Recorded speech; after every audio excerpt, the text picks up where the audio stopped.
you all are doing fine. Now, after the matters of vibe in the novel, now we have another topic. There's something missing from the law of attraction. Let's see what it is. For the law of attraction to work, you have to think positively. However, it's difficult to stay positive all the time when things go wrong in life or they don't quite turn out how we expect. It's hard to remain optimistic. Most people saw me as a positive individual, but when things got hard, it was far from it. Anger had always got the better of me. Sometimes external events would create so much rage within me that I'd want to wreck everything in sight.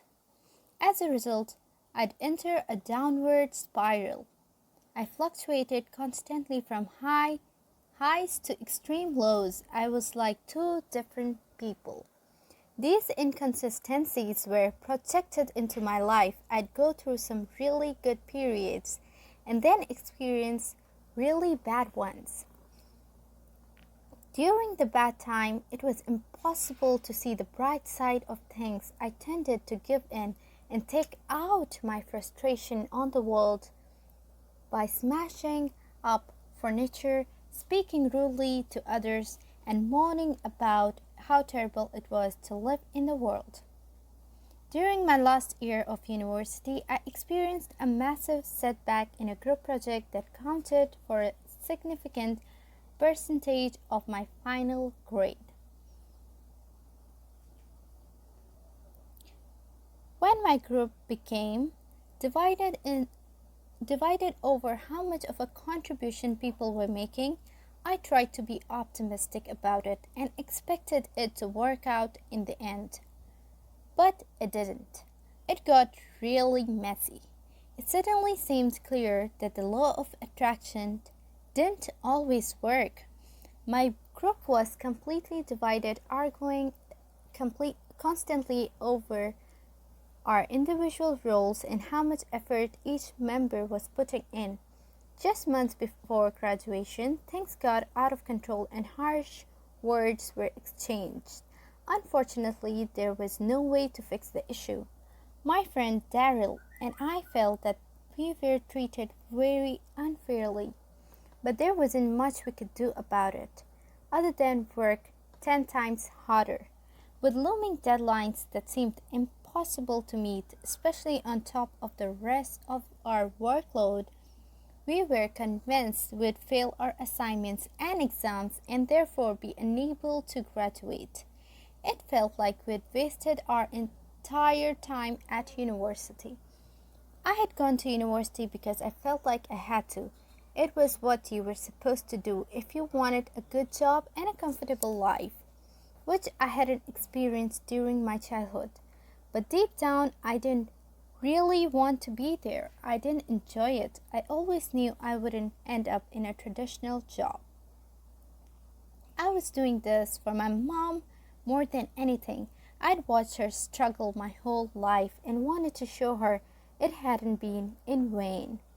Now that I was so close to the finish line, it was all going to be taken away from me. All I could think about was letting my mom down, letting myself down, and all the money wasted on a degree that I was going to fail. It was all for nothing. I was overcome by negative thoughts. I told my mom I was going to leave university as I had no reason to be there. I hated it and it was unfair what I was going through. My rage needed a scapegoat, so I blamed her for everything. Lovingly, she tried to convince me to stay and do the best I could, but in anger, I only argued more with her even more. I was fed up with the endless problems and I wanted to leave everything behind. I had no reason to live and no purpose in life. My low state even led me to revisit some of my worst memories, which just added more fuel to the fire. Convincing me that my life was worthless, what was the point in having dreams if I could never manifest them? I convinced myself I was living a lie and kidding myself that I could do big things. It seemed clear right then. Great things were never meant for me. So I trolled through an employment website and applied for a variety of jobs that looked fairly interesting and paid well. Even though I wasn't qualified for them, I thought that if I could land one, I wouldn't seem like a complete failure and would at least have some money to help out my family with their debts, bills, and expenses, including my sister's weddings. In my covering letter, I explained that although I was underqualified, I'd be perfect employee. No one responded. Underneath it all, I knew I couldn't quit university when I'd already come so far. I'd extended so much energy trying to find a way out of the problem. But now it was time to face what had to be done and hope for the best.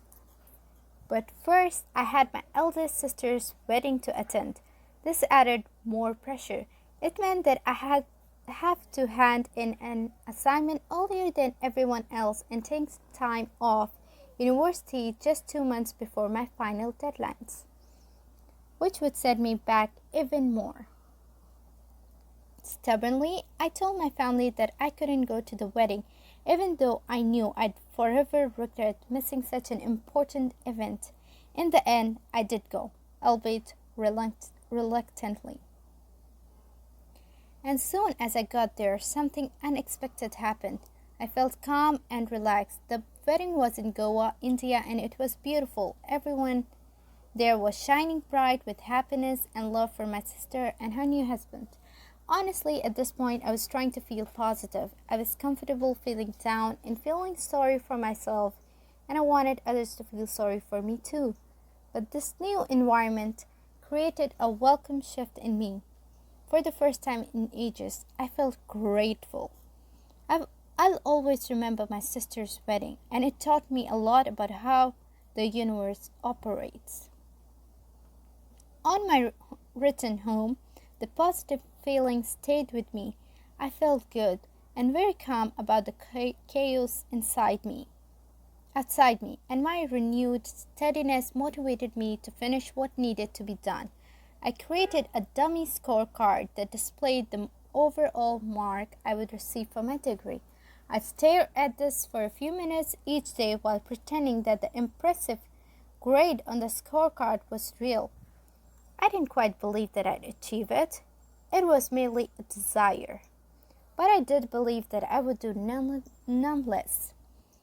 I made up my mind to go to the library every single day for hours on end. I put in the huge amount of extra work needed to complete the group assignment and more.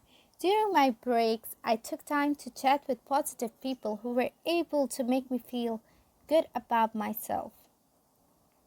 One of them was the woman I'd eventually fall in love with for life. When it came to exam time, handing in assignments and doing final year presentation, I was confident that I'd done enough. As it turned out, I didn't quite get the marks that were on my dummy scorecard, but I did pass comfortably. And I aced one of the hardest exams on my course, which came as a surprise. I went on to have similar successes by using the law of attraction, but overall, the results were hit and miss. I knew I was missing something. When I found out what this was, I began to have more consistent success. I was able to test this on others to see if they did also benefit from my discovery, and they did. In fact, many of them were able to do things that had once seemed impossible. Not everything I wanted had manifested. This has usually been a blessing in disguise. Too many times I've believed that I wanted and needed something, but it was for all the wrong reasons.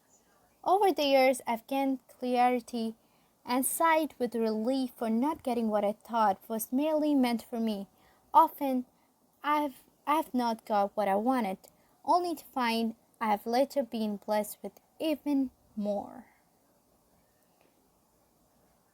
So this is where we end this chapter, and I want you all to Go see the other videos as well, and do like and subscribe to my videos.